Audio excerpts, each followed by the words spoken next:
வேடச்சந்தூரில் மதுபோதையில் ஏற்பட்ட தகராறில் தாக்கப்பட்டு ரத்தம் சொட்டு சாலையில் நடந்து சென்றவரால் பரபரப்பு ஏற்பட்டது.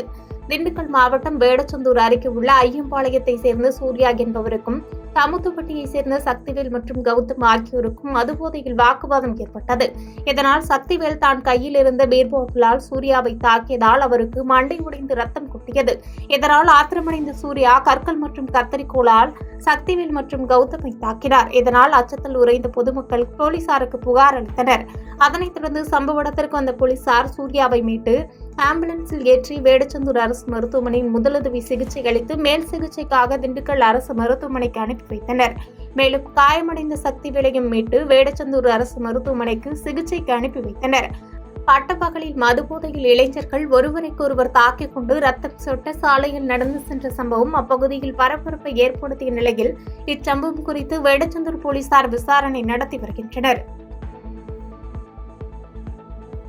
பாதகம் செய்பவரை கண்டால் நாம் பயங்கொள்ளலாகாது பாப்பா, மோதி மிதித்து விடு பாப்பா, அவர் முகத்தில் உமிழ்ந்து விடு பாப்பா.